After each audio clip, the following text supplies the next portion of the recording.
Mateus, capítulo 28, verso 18 ao verso 20, diz assim: Jesus, aproximando-se, falou-lhes dizendo: toda autoridade me foi dada no céu e na terra.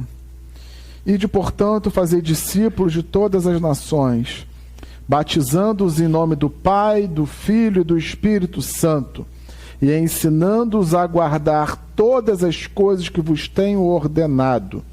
E eis que estou convosco todos os dias até a consumação dos séculos. Vamos ler todos juntos o último verso, só o verso 20. Ensinando-os a guardar todas as coisas que vos tenho ordenado, e eis que estou convosco todos os dias até a consumação dos séculos. Amém. Amém. Querido, o que é a igreja? Qual é o seu propósito? Qual é a sua missão? Qual o propósito da igreja nos dias de hoje? Eu queria começar essa reflexão a partir dessa questão. Não é uma questão que tem uma resposta fácil, simples, no sentido da gente expressar com racionalidade. É muito mais fácil, talvez, a gente viver o que é a igreja do que saber e definir e caracterizar propriamente o que é a igreja.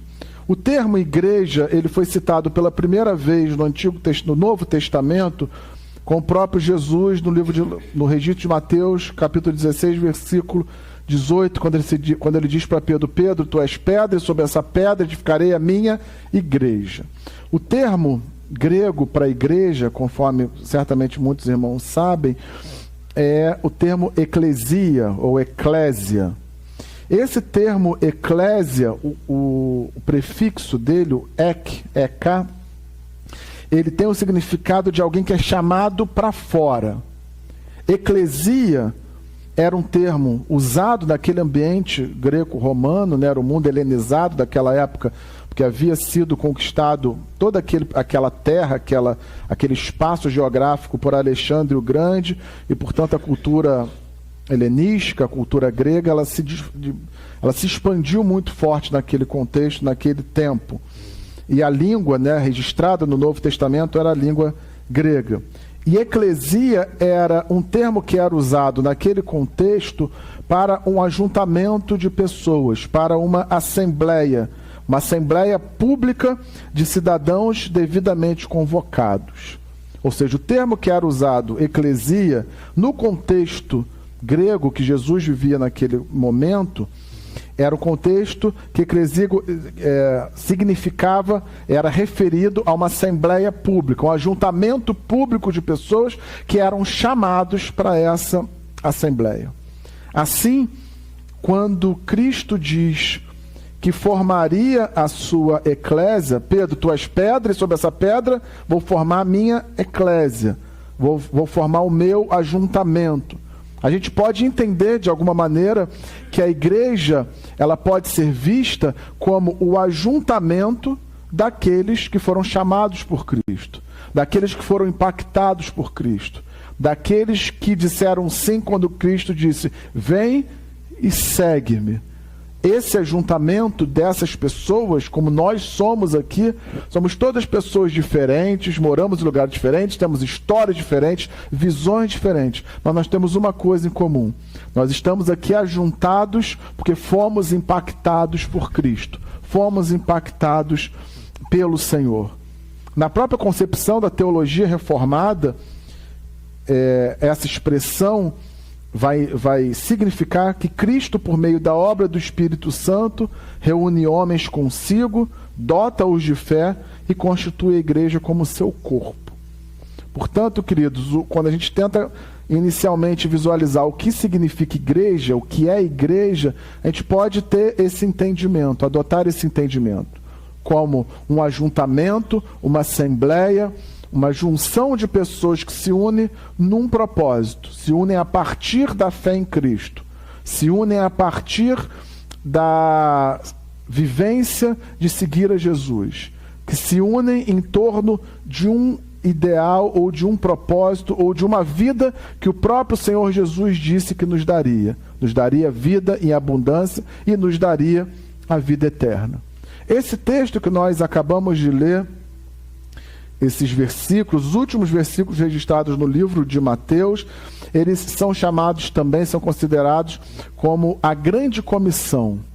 Jesus disse, olha, ide por todo mundo, pregar o evangelho a toda criatura, ide fazer discípulos, batizando-os em nome do Pai, do Filho e do Espírito Santo e ensinando-os a guardar todas as coisas que vos tenho ensinado.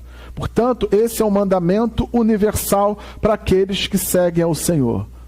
Porque foi o registro do Senhor, foi a palavra do Senhor, olha, eu estou indo para os céus, mas vocês vão pregar o evangelho e vão fazer discípulos. E de fazer discípulos de todas as nações. Não é no Brasil, não é na Argentina, não é só na Europa, em todas as nações. Ide e fazer discípulos em todas as nações. Fazer discípulos como? De que maneira? O último versículo revela, ensinando a guardar todas as coisas que vos tenho ensinado. Portanto, queridos, esse ajuntamento do qual nós fazemos parte, esse ajuntamento que se reúne em torno de Jesus, ele tem um propósito a partir dessa grande comissão, que é ir e pregar o evangelho a toda criatura, ir fazer discípulos em todas as nações, mas com um comportamento muito específico, com uma meta muito específica. Qual a meta? Qual é o método que Jesus está apresentando aqui? É ensinando-os aquilo que eu tenho ensinado. Portanto, a grande comissão do qual nós fazemos parte, a igreja da qual nós fazemos parte, que é a eclesia, que é o ajuntamento das pessoas que se unem em torno de Jesus. O que essa igreja e essa comissão devem fazer segundo a orientação do próprio Cristo? É ensinar as pessoas aquilo que o Senhor Jesus nos ensinou. Portanto, não são os meus ensinamentos, Vinícius, que eu tenho que fazer. Não, são os ensinamentos de Jesus. Portanto, a grande comissão e a igreja do Senhor, a eclesia, ela tem essa característica, ela tem essa finalidade, ela tem essa forma de agir no mundo. Que forma? Ensinar às pessoas os ensinamentos de Jesus. Agora, como nós ensinamos os ensinamentos de Jesus? Vou para o quadro branco ou negro, né? Quando a gente dizia antes quadro negro, na minha época a gente chamava de quadro negro, mas não fazia sentido, que já era quadro verde, né? Hoje em dia não é nem verde nem negro, é branco em geral. Mas enfim, tirando essa pequena digressão, como é que nós vamos ensinar os ensinamentos de Jesus? Não é dando uma apostila, pedindo para as pessoas estudarem e fazer uma prova depois. A única maneira que nós temos de ensinar é viver. Não tem como a gente ensinar o Evangelho de Cristo, falar do Evangelho de Cristo, se a gente não vive. Não tem como, não considero que seja possível. Porque um Evangelho que você comunica, mas não vive na sua prática, no fundo você não está comunicando. Você não consegue comunicar algo que você não vive, algo que não está intrínseco em você. Agora, a partir do momento que a gente vive essas boas notícias, vive o Evangelho, vive os ensinos de Jesus, nós ensinamos, às vezes, sem sequer falarmos. A nossa própria atitude, considerando os ensinamentos de Cristo, que se baseiam no amor, se baseiam na graça, se baseiam na misericórdia, se baseiam na empatia. A partir desses valores vivenciados, a gente consegue comunicar o que é o Evangelho. Assim, queridos, nós perguntamos inicialmente o que é a igreja. Nós podemos considerar a igreja o ajuntamento das pessoas que foram impactadas por Cristo. E o que a igreja, como a igreja pode agir no mundo? Uma das maneiras ou a principal forma é ensinar as pessoas aquilo que Jesus nos ensinou. Agora, não é ensinar pelo discurso, não é ensinar pela retórica, é ensinar por meio do exemplo. Jesus ensinou pelo exemplo. Existem alguns livros, inclusive corporativos, que são dirigidos a empresas, a gestores, que colocam Jesus como modelo de liderança.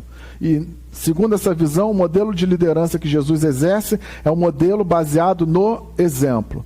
Não diga, faz o que eu mando, mas não faz o que eu faço. Ao contrário, o exemplo de liderança de Jesus se baseou no exemplo.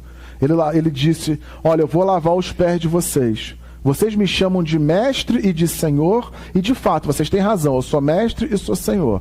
Mas eu, como mestre e senhor, estou lavando os pés de vocês.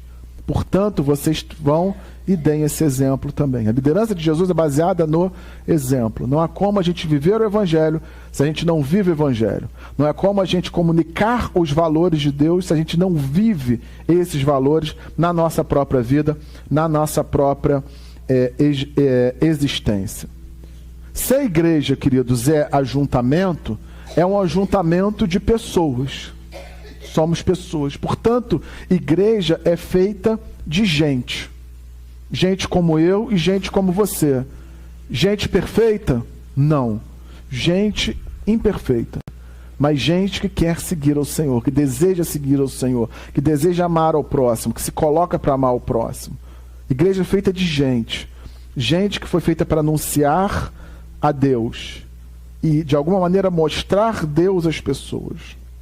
Igreja é comunidade, conforme a gente pode ver no livro de Atos. Uma comunidade que partilha do pão, que divide o que tem, que partilha da vida, que vive junto, que ora junto, que se alegra junto, que chora junto, que choram com aqueles que choram e se alegram com aqueles que se alegram. Igreja é ajuntamento que pode ser instrumento de cura para as pessoas. Queridos, por que estamos aqui nessa manhã? Porque estamos acostumados, porque queremos vir, porque temos a obrigação de vir. Talvez uma das respostas seja, estamos aqui porque eu e você fomos impactados pelo Evangelho, impactados pelo Senhor, e caminhamos com o Senhor. Queremos estar com Ele, queremos estar junto a Ele. Por isso estamos aqui. Talvez estamos aqui porque, e um dos motivos pelo qual eu venho à igreja, estou na igreja, é porque um dia, quando eu estava ferido, o instrumento que Deus usou para me abençoar e para me curar foi a igreja. Foi a igreja que me acolheu no momento que eu mais precisava. No momento que eu mais precisava, eu conheci um outro universo, um outro olhar, uma outra lógica, um outro grupo de pessoas que se comunicavam, que viviam de uma maneira diferente, baseada no Evangelho, e aquilo preencheu completamente o meu coração, preencheu completamente a minha vida. Assim, queridos, uma das motivações que eu tenho para vir à igreja e para estar na igreja é: um dia essa igreja tinha gente lá, porque a igreja é feita de gente. Tinha gente lá que me acolheu. Tinha gente lá que fez amizade comigo. Tinha gente lá que caminhou comigo. Tinha gente lá que tinha um discurso de esperança, de possibilidade, baseado no Evangelho, baseado na Palavra de Deus.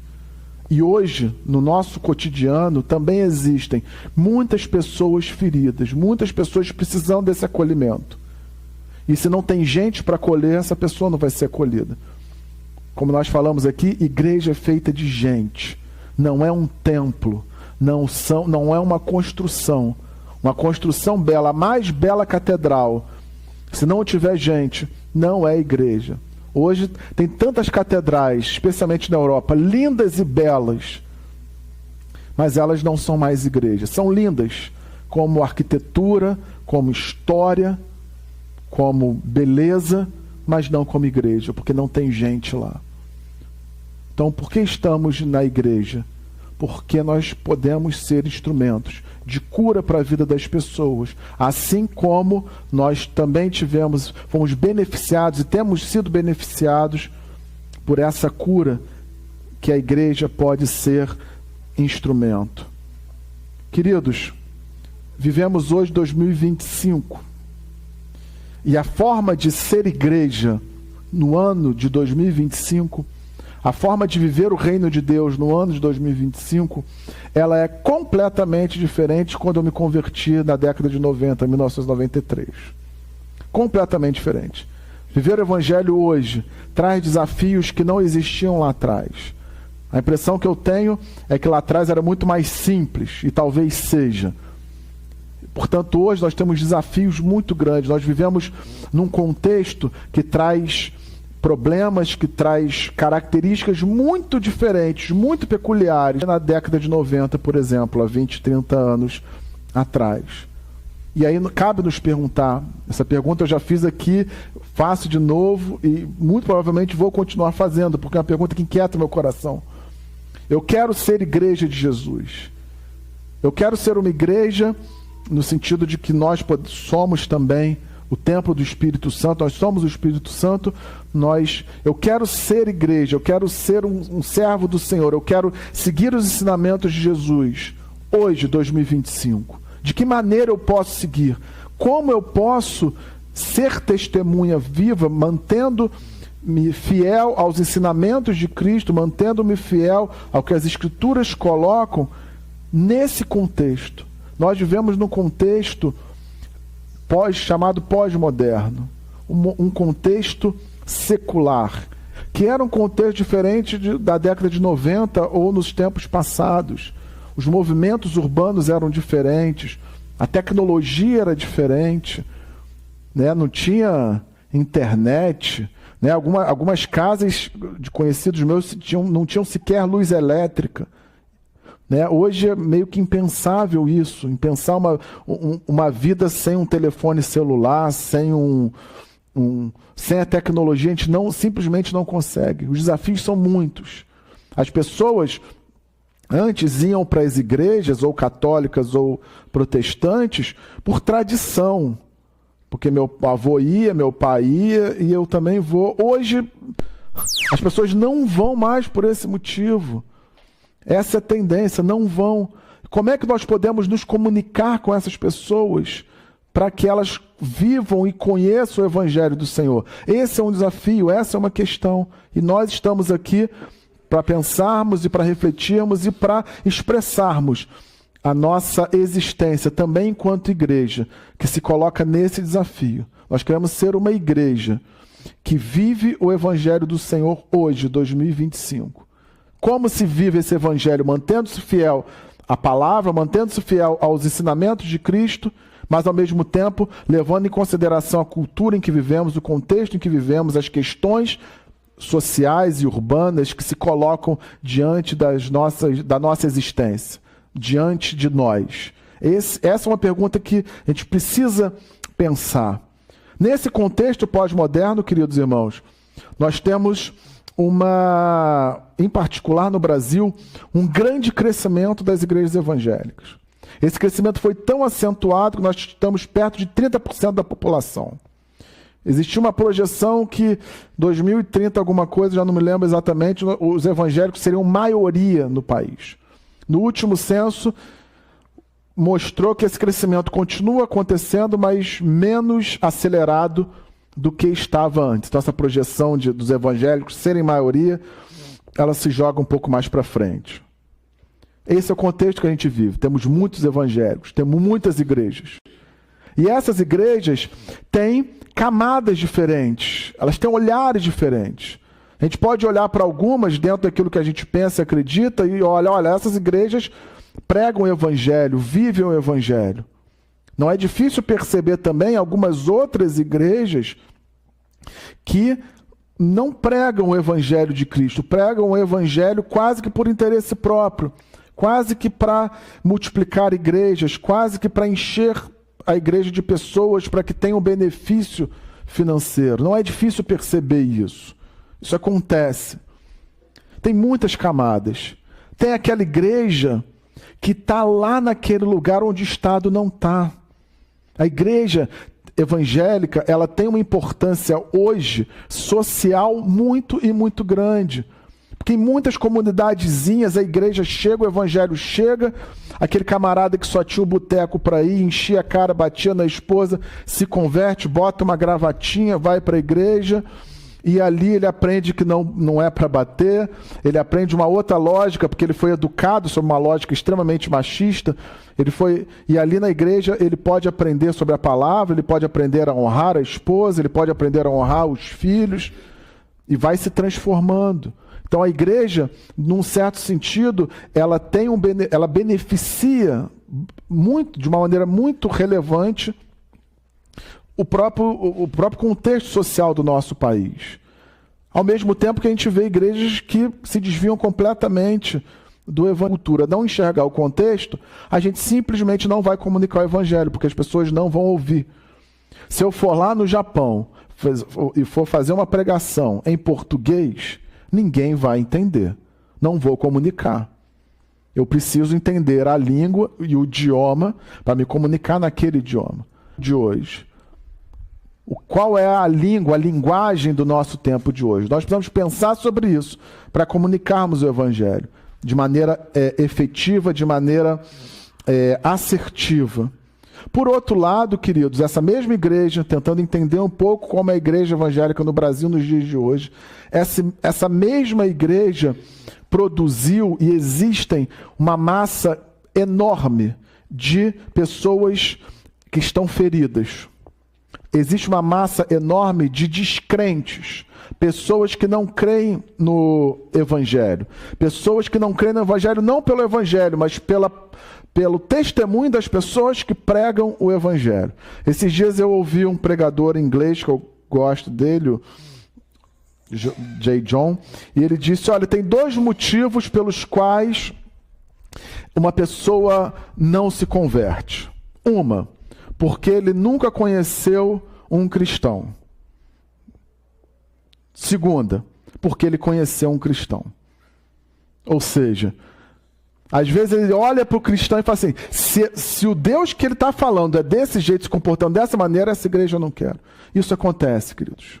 Isso acontece. Que não seja conosco, que não seja pelo nosso testemunho, que nós possamos dar um testemunho fiel acerca das Escrituras. Mas existem, querido, essa massa de pessoas que estão feridas. E muitas estão feridas por um autoritarismo eclesiástico, por pastores que exploram os seus membros, por pastores que exigem e colocam um fardo muito pesado nos irmãos. O Evangelho não é isso. O Evangelho não tem esse fardo. Jesus disse, olha, tira o seu fardo pesado, porque o meu fardo é leve. É simples viver o Evangelho, não é simples amar o próximo. Mas o fardo de Jesus é leve. E o fardo da religião, do legalismo, ele é muito e muito pesado. O ponto é, queridos, que essa mesma igreja que tem ferido a muitos que não estão na igreja, que me feriu em alguns momentos, estou aqui, essa mesma igreja, ela pode ser instrumento de cura para aqueles mesmo que ela feriu. Ela pode ser instrumento de cura para aquele que não crê e que está ferido. A igreja pode ser esse instrumento de cura. Essa igreja, queridos, foi cura para a minha vida, como eu já disse para vocês. E tenho certeza, convicção de que tem sido cura na sua vida também. Essa igreja, querido, ela pode ser um instrumento de cura. Eu acredito na igreja como um instrumento de cura, como um instrumento que Deus usa para curar as pessoas. Um instrumento que Deus usa, um ajuntamento de pessoas, que por meio desse ajuntamento pode ser expresso o amor, a graça, a tolerância. Essa igreja, queridos, a igreja do Senhor, a igreja que é constituída como um instrumento de cura, ela foi chamada para fora. A igreja é chamada para fora, não é para dentro. Nós estamos aqui para cultuar o Senhor, para adorar o Senhor, para refletir sobre a sua palavra, mas o nosso chamado é para fora. Nós lemos o texto da grande comissão. Ide por todo mundo pregar o evangelho. Ide fazer discípulos de todas as nações, ensinando-os a tudo aquilo que eu vos tenho ensinado. Nosso chamado o termo eclesia que nós usamos no início, falamos no início, ele se volta para o ajuntamento de pessoas que são convocadas, mas para fora, sempre para fora, porque lá fora estão aqueles que estão perdidos. Lá fora estão aqueles que estão feridos. E nós podemos ser, como igreja, não por nós mesmos, mas pela graça do Senhor, instrumentos de Deus para abençoar e curar essas vítimas. Esses feridos, perdão. Queridos, nós vivemos nessa sociedade pós-moderna. E é uma sociedade secular, uma sociedade mais escolarizada, pensa de uma maneira diferente, mas é uma sociedade que clama, naquilo que eu consigo perceber, por sentido e propósito para a sua própria existência. As pessoas acabam existindo, acabam pensando, acabam se colocando na vida. Artistas, pensadores, pessoas que não têm instrução, todas elas vivem nesse contexto e algumas delas se colocam na vida, mas não encontram sentido e propósito na sua própria vida. E nós temos o Deus, nós conhecemos o Deus, temos a boa notícia para elas, que elas podem ter sentido e significado na sua vida, a partir da obra que Deus tem para fazer na vida de cada um de nós, na vida de cada pessoa. Nós estamos aqui, queridos, como um ajuntamento de pessoas que tem uma coisa em comum: Deus tem trabalhado em nós. Nós só estamos aqui porque Deus tem feito a obra em nós. Não tenha dúvidas, queridos. Você não viria aqui no domingo de manhã, acordar cedinho para vir para cá, se você não sente que Deus está fazendo a obra na sua vida. Estamos aqui porque Deus está fazendo essa obra. E nós podemos comunicar isso. Nós estamos aqui também para comunicar isso. Comunicar que existe um Deus que quer fazer essa obra na vida de todos aqueles que estão feridos, na vida todos aqueles que estão precisando, na vida de todos aqueles que estão sem sentido e sem propósito e sem significado na sua própria vida. Nos cabe, enquanto igreja, apresentar essa boa notícia e viver na prática os ensinamentos que o Novo Testamento tem para nos fazer no nosso próprio tempo e na nossa própria cultura. Querido, nós acreditamos e temos que acreditar que os ensinamentos que são expressos no Novo Testamento nós podemos viver considerando o nosso tempo, considerando a nossa cultura, considerando a nossa época. Nós podemos viver, esse é o chamado. O chamado de Deus é para que a gente viva no nosso próprio tempo, na nossa própria cultura, aquilo que está prescrito, aquilo que está orientado no Novo Testamento, para ser mais específico. Nesse sentido, queridos, a igreja pode ser instrumento de cura para a vida das pessoas, assim como foi na minha vida e assim como certamente foi na sua vida. A igreja pode ser instrumento de cura, anunciando a salvação. No contexto anterior, no contexto da década de 90, ou nos séculos anteriores, a pregação estava na salvação. E amém, a pregação deve estar na salvação. O Senhor nos salvou, nos levou para a vida eterna. E a preocupação das pessoas, em geral, nos tempos antigos, eram: eu quero estar no céu, eu quero estar com o Senhor, eu quero estar junto a Ele. E é uma preocupação que nós também devemos ter, nós também queremos estar lá. Mas a geração de hoje, o tempo de hoje, essa questão para eles não é uma questão. Eles não estão necessariamente alvos na vida, na nossa própria vida. Porque nós temos em nós a vida do Senhor, nós temos em nós o Espírito do Senhor, nós temos em nós o próprio reino de Deus. O Senhor Jesus disse: olha, o reino de Deus você não vai ver em lugar aparente, porque o reino de Deus está dentro de cada um de vocês. Jesus disse àquela mulher samaritana: olha, se você crer, do seu interior fluirão rios de água viva. Nós não temos acesso à ação do Espírito Santo, a esses rios de água viva, a não ser pela pessoa de Jesus, a não ser pela obra que Jesus fez. Queridos, quantas são as famílias hoje completamente disfuncionais que nós temos? Quantos são os jovens, as crianças que estão sofrendo hoje porque veem os pais se maltratando? Quantas são as famílias que não têm sequer um pai para cuidar porque são muitos os pais que abandonam as suas famílias? Quantos são os jovens que estão perecendo, precisando de sentido e significado, independente da classe social?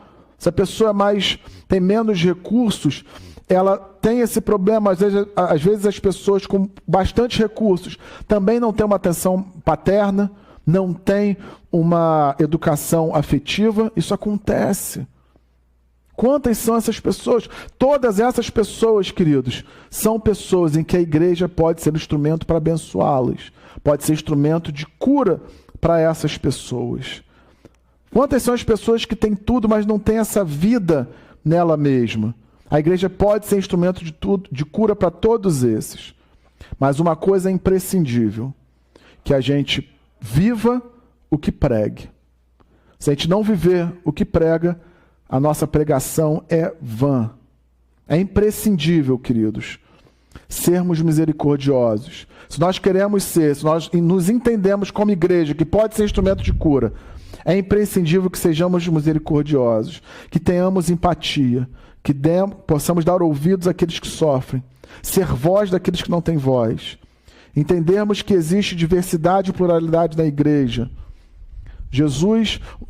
A igreja se expandiu com um etíope que foi batizado, com os cidadãos gregos, com os centuriões romanos, com os judeus que se converteram, pessoas completamente diferentes, distintas, mas tinham uma coisa em comum: foram impactadas por Cristo. Deus agiu neles, porque Deus tem agido e quer agir em nós.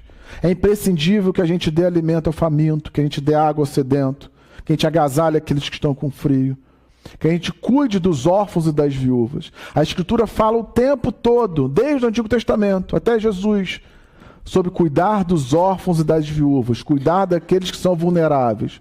Quem são os órfãos e as viúvas do nosso tempo? Não posso responder de maneira tão assertiva, mas certamente nós devemos cuidar e olhar para essas pessoas que estão em situação de vulnerabilidade, ter um olhar de misericórdia. Por fim, queridos, o que é a igreja? Nós começamos perguntando isso. O que é a igreja? Dentre outras coisas que nós poderíamos caracterizar, a igreja é um instrumento de Deus para a nossa cura, para a cura das pessoas. Nós talvez tenhamos a experiência, assim como muitos tiveram, da igreja ter sido um instrumento de ferida. Mas mais do que isso, muito mais do que isso, a igreja foi instrumento de ferida porque a igreja é feita de gente, e gente que erra também. Mas, em essência, e na sua maioria, eu creio na igreja como instrumento de cura para as pessoas, um instrumento que abençoa as pessoas. O que é a igreja? A igreja é um instrumento de Deus para a nossa cura. Por fim, queridos, nós começamos o culto hoje lendo o texto de Ezequiel sobre as águas que saem do trono de Deus e as águas dentro daquele templo. As águas batiam no tornozelo, depois no joelho, depois na cintura, e depois eram tão abundantes que ele já não podia andar, só podia nadar por esse rio que traz vida, esse rio que simboliza também a ação do Espírito Santo na nossa vida. E no final desse texto de Ezequiel, no capítulo 42, versículo 12, eu vou ler com vocês, diz assim: junto ao rio, as ribanceiras, de um ou outro lado, nascerá toda sorte de árvore que dá fruto para se comer. Não se fenecerá a sua folha, nem faltará o seu fruto. Nos seus meses produzirá novos frutos, porque as suas águas saem do santuário. E o seu fruto servirá de alimento, e a sua folha de remédio. Vou ler esse finalzinho. O seu fruto servirá de alimento, e a sua folha de remédio. Eu vejo a igreja, queridos, como um instrumento de Deus, em que esse rio flui.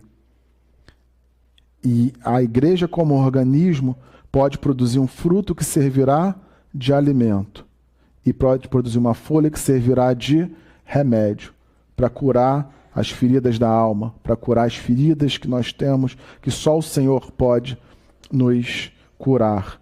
Que esse rio, querido, que traz vida, que flui do interior da igreja do Senhor, que ele flua do interior da igreja de Cristo, produzindo fruto que servirá de alimento e folha que servirá de remédio para as pessoas do nosso tempo. Que sejamos usados pelo Senhor nessa grande comissão, né, nesse grande ajuntamento, nessa grande eclesia de pessoas que foram impactadas por Deus e que Deus nos use como folha para alimento, fruto para alimento e folha para remédio. Que essa igreja, Igreja Presbiteriana Betânia de Piratininga, assim como tem sido até aqui, continue a ser instrumento de cura para a vida das pessoas. Não o templo, mas nós, que somos gente, esse ajuntamento aqui, que nós possamos ser instrumento de Deus para curar a vida das pessoas.